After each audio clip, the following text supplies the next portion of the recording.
Het koper.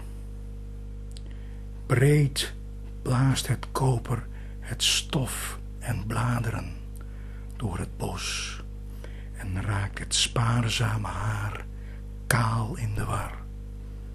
Broekner de Boeddha zegt boe en ba. Hij staat achter een magere boom en verschuilt verlegen zijn oor. Dood en herfst verkluimen in een schuur.